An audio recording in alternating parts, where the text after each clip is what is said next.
शेंगसोला बनवण्यासाठी मी इथे घेतलेले आहेत हिरवे वाटाणे 1 वाटी, पावटे 1 वाटी, 2 बटाटे, 1 गाजर, ओले हरभरे 1 वाटी, त्याच्यानंतर ही आहे घेवड्याची शेंग, ती पण आहे 1 वाटी आणि इथे 3 वांगी कट करून घेतलेली आहेत। तर शेंगसोला बनवण्यासाठी आपल्याला हे साहित्य हवं आहे। याचं प्रमाण तुमच्या आवडीप्रमाणे तुम्ही कमी जास्त करू शकता। आता तुम्हाला मी यासाठी आपल्याला लागणारा मसाला दाखवते। 1 इंच खोबरं आहे, थोडंसं आलं, लसूण आणि कोथिंबीर याचं आपल्याला वाटण करायचं आहे आणि पावडर मसाले मी तुम्हाला रेसिपी बनवताना दाखवते। गॅसवर मी एक मोठी कढई ठेवली आहे। आता त्यामध्ये मी 4 ते 5 चमचे तेल टाकते। तेल गरम झालंय, यामध्ये मी अर्धा चमचा हळद घातली आहे आणि पाव चमचा हिंग टाकलाय।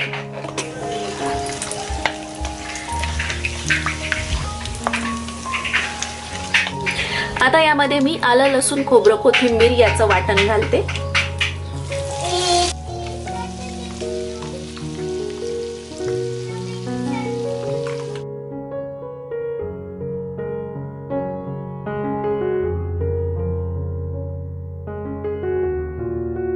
याचबरोबर मी थोडासा कढीपत्ता टाकत आहे।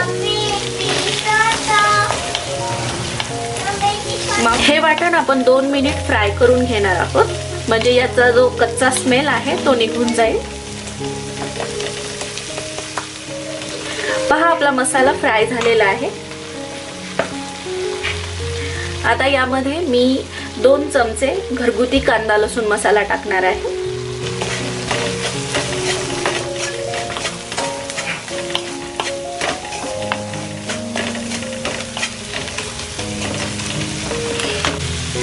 आणि त्याचबरोबर हा आहे सुहानाचा सब्जी मसाला, तो मी 1 चमचा टाकणार आहे। तुमच्याकडे जर हा मसाला नसेल तर तुम्ही गरम मसाला पावडर यूज करू शकता। मसाला व्यवस्थित फ्राय झालेला आहे। आता यामध्ये आपण सर्व भाज्या टाकून घेणार आहोत। सर्व भाज्यांमध्ये मी थोडंसं पाणी टाकलेलं आहे आणि थोड्याशा धुवून घेतलेल्या आहेत।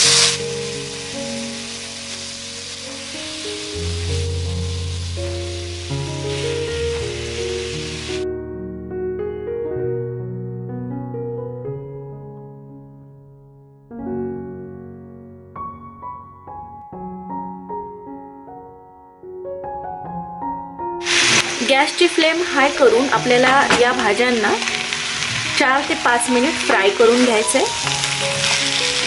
तेलामध्ये व्यवस्थित फ्राय झाल्या पाहिजे।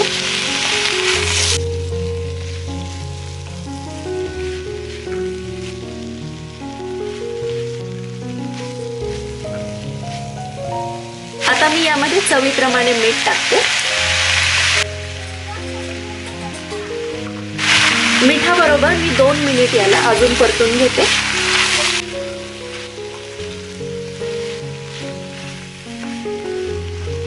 ही भाजी बनवायला खूप सोपी आणि खूप पौष्टिक असते।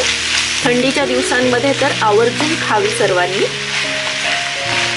आपल्या भाज्या व्यवस्थित फ्राय झालेल्या आहेत। आता याच्यामध्ये आपल्याला पाणी ऍड करायचंय।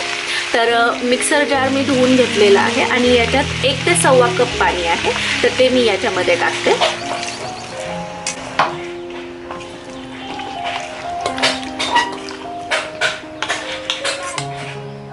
या भाजीमध्ये खूप जास्त पाणी टाकायचं नाहीये, कारण सगळ्या भाज्या फ्रेश आहेत आणि शिजायला जास्त वेळ लागत नाही। पहा आता भाजी उकळायला लागली आहे। आता मी गॅसची फ्लेम स्लो करते आणि याच्यावर झाकण ठेवते आणि 8 ते 10 मिनिट मी याला स्लो फ्लेमवर शिजवून घेणार आहे। 5 मिनिट झालेले आहेत। मी एकदा भाजी चेक करून घेते आणि एकदा खालून आपण त्याला हलवून घेऊयात, म्हणजे खाली लागणार नाही।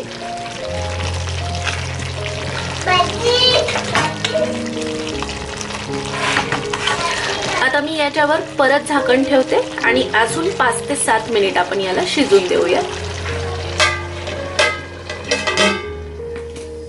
6-7 मिनिट झालेले आहेत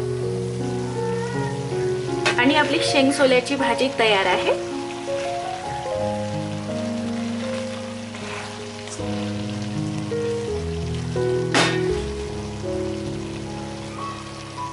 पहा बटाटा व्यवस्थित शिजलाय.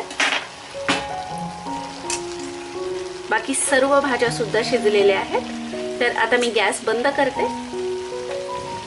ही भाजी मी थोडीशी ओलसरच ठेवणार आहे, खूप ड्राय नाही करणार आहे. तर अशा प्रकारे आपली शेंग सोल्याची भाजी तयार आहे. तुम्हाला ही रेसिपी कशी वाटली हे मला कमेंट सेक्शन मध्ये नक्की कळवा. आणि भोगीच्या दिवशी बाजरीची तीळ लावलेली भाकरी आणि ही भाजी नक्की बनवा, खूप पौष्टिक असते. चला तर मग भेटूया पुढील एका इंटरेस्टिंग व्हिडिओमध्ये. तोपर्यंत स्वतःची काळजी घ्या आणि व्हिडिओ पाहिल्याबद्दल खूप खूप धन्यवाद.